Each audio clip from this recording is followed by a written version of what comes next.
Hello everybody, this is Scott with the 1970s Chevy El Camino Restomod. This is chapter number 7, looking at the project build to this current time in September of 2025. And in this chapter, we're going to really focus on the car audio system.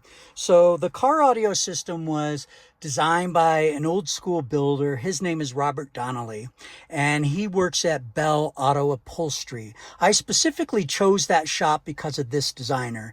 Back in the day, when I had a 90s car audio pro system, it was built by a guy named Guy at Soundworks in Phoenix, Arizona. And he was that cutting edge shop that built these amazing show vehicles.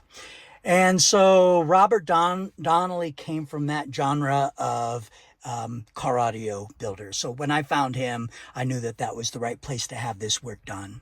And then the components I chose were critical mass. Critical mass, I used their amplifiers and speakers. I'm using Alpine processor and head unit. So Critical Mass is one of those companies that was so popularized because of their quality, but also their celebrity endorsements. And they continue today to do high-end, high quality, but at super expensive prices. And I don't pay those prices. So if anybody looks this system up, what I do is Critical Mass, while they cater towards the athletes and professionals and celebrities, they often have leftovers from their pro builds. And I buy the components that were those leftover amps and speakers that weren't incorporated into those systems. And so what I have today is a 9-speaker system that includes the kick panels with a 3-inch soft tone mid-range, a 2-inch tweeter on access with a 6.5-inch woofer.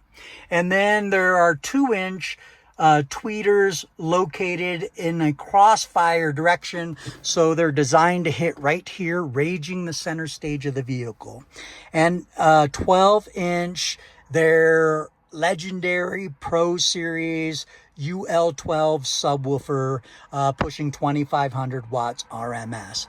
The total power of this system is 4,000 watts. There are 3 amplifiers located in the back wall of the El Camino.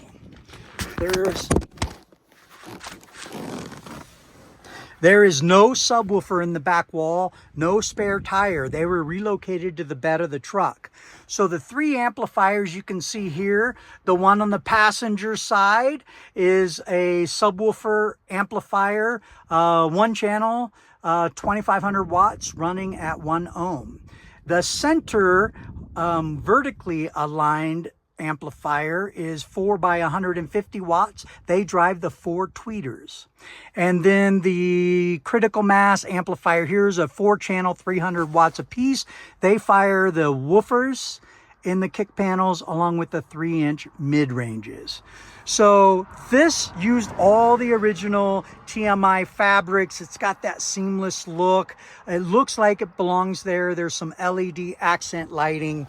And then the subwoofer was located in the back of the truck. There's a blow through the bed into the smuggler's box. And then the air volume will come through the original smuggler's box.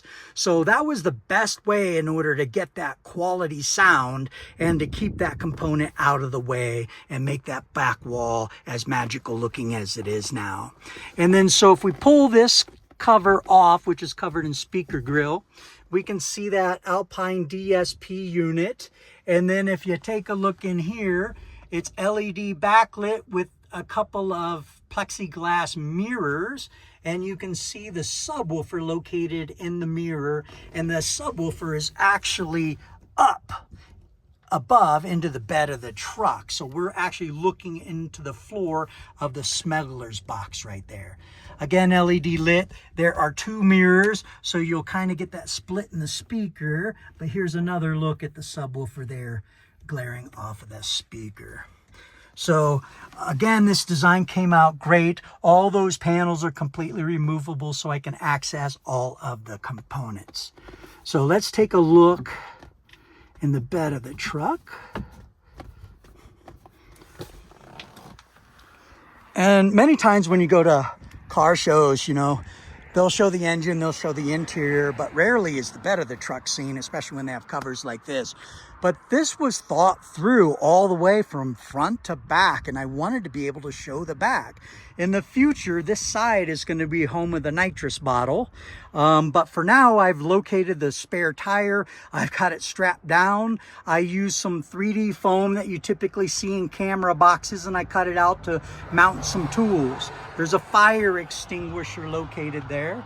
The back wall, as you can see, this was built to go from one side all the way to the other, but the subwoofer only takes the left half of that space.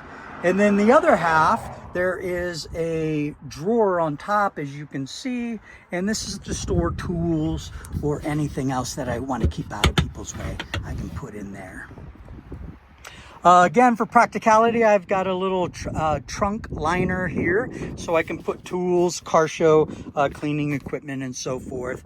Car tech, car cover, and again, the subwoofer is located behind this false cover, and the subwoofer is a downfire into the bed of the truck. So if we go inside and look at the speakers,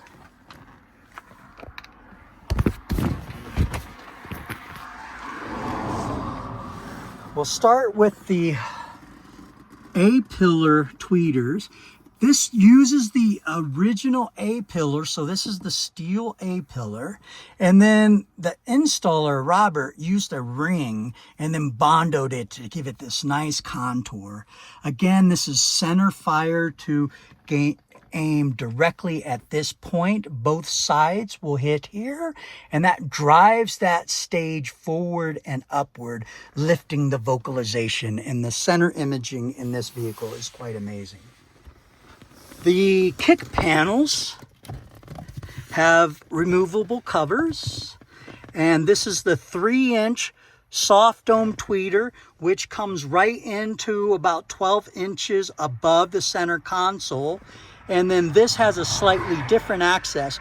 The tweeter is on access point with the woofer, and this comes right into the center point of the vehicle between the passenger and driver.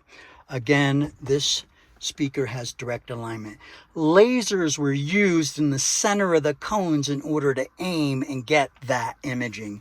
And there was a ton of fabrication work in these custom built kick panels in order to get that correct positioning. And as you can see, this looks like it's kind of off-centered, right?